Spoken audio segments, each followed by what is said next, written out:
model Stephanie Seymour, Seymour, and you should look this up, and a male model called Marcus Schenkenberg. And it's white background, just these two people and one light. Okay, and I kid you not, if you were to release the campaign today, 30 years later, it would still be relevant, and when it released, you would go, oh my god, this is amazing. So I think, in something that's as transient as fashion, where something is out of vogue, and out of fashion in 6 months, 1 year, if I can talk about a campaign done 30 years ago. So I think one of the deepest influences of my life, which I think has stood me in very good stead, not that my style is anywhere remotely similar, is the philosophy of how Richard Avedon shot. Question 3. Which is your favorite lens to use for fashion photography and why? So I think it depends on the kind of work you're doing.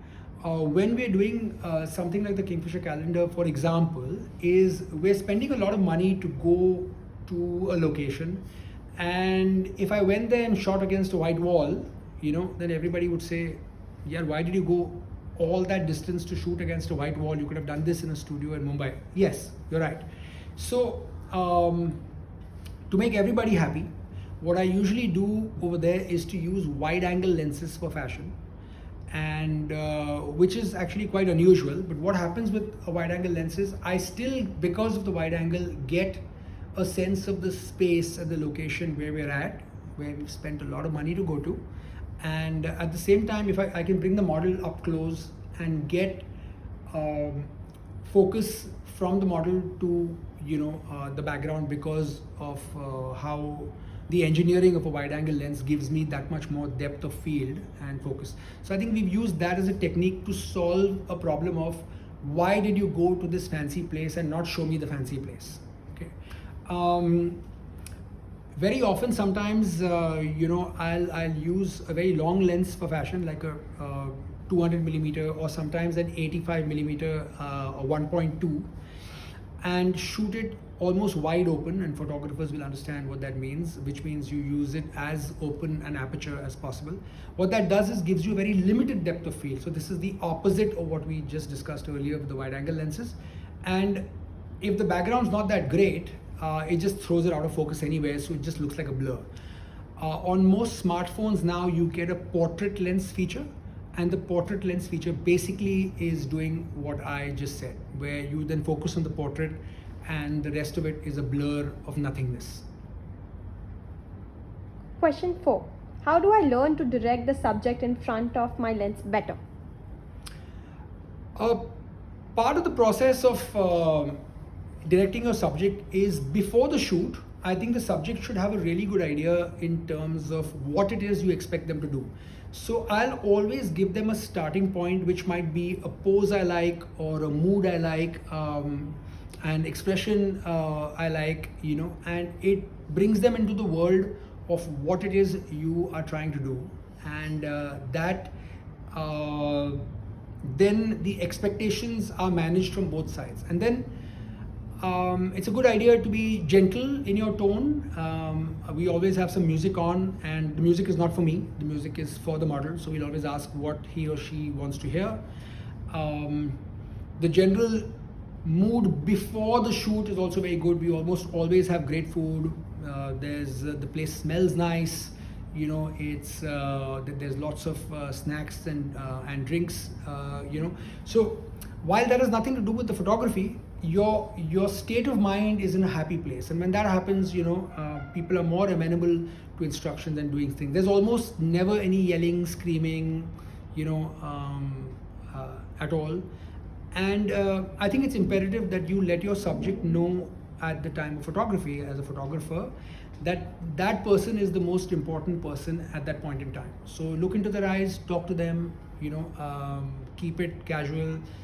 And if you're required to be a shoulder to cry on, fine. If you have to be the court jester, fine. If you have to listen, just listen. You have to be the person's best friend, at least for the time of the shoot. Question 5. What composition do you think makes a great photograph in the world? In fashion. Such a retarded question, honestly. Just skip this, na? Okay. Question 6. How do Okay, you... chal, I'll answer that. Come on. Okay. So again, question 5. What composition do you think makes a great photograph in fashion? So I think whether in fashion or otherwise, the art of composition is actually a study in design, in balance, and in the use of negative space. Okay, so any image has negative space and positive space, and it's too long a discussion for me to get into. But you should actually, if you're interested in something like this, you should Google it a little more. Maybe intelligent use of the rule of thirds, keeping what you want people to see first as the lightest part of the image, and knowing all the rules before you start to break any of them. I think that would be very important. So question 6. How do you draw up a list of terms and conditions before any fashion shoot? You can talk about cost differs and whether the shoot is commercial or editorial. You can mention all of these things. There's different kinds of shoots when it comes to a commercial exercise. Some of them, of course, are shot for brands. They've usually come through an ad agency or a design house or through a producer. And a lot of it is a marriage of how much money you have and what you need to create. And very rarely do you get a scenario where you have as much money as you need and nobody's asking any questions. Okay, so in this case, your art is really for the mart, as they say. So you need to play juggler, play jugadu, play whatever it is required to do the best possible image in the budget that's given to you. We will try and build usage. So if an image is going into extended use over multiple years, then it's only fair that the photographer gets paid for the additional usage. We will try and build usage basis region. So if an image goes into use abroad, outside of India, then there's different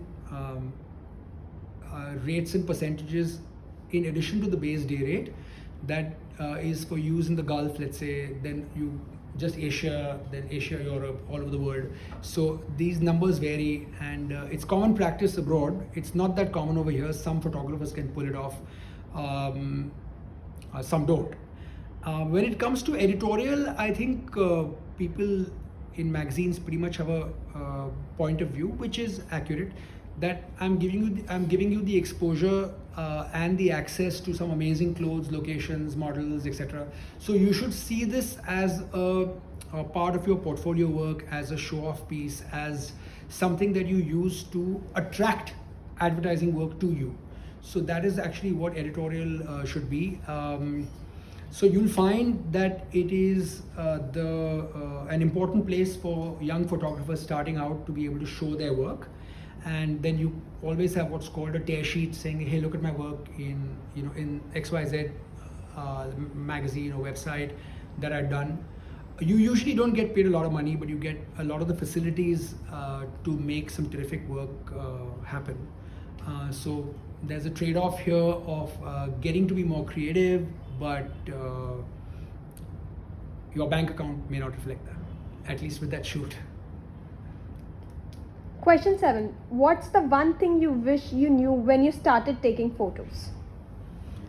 I think what's important, which is still not the case, I think all creative people should have an agent, should have a manager. Creative people should not be talking their own commerce at all.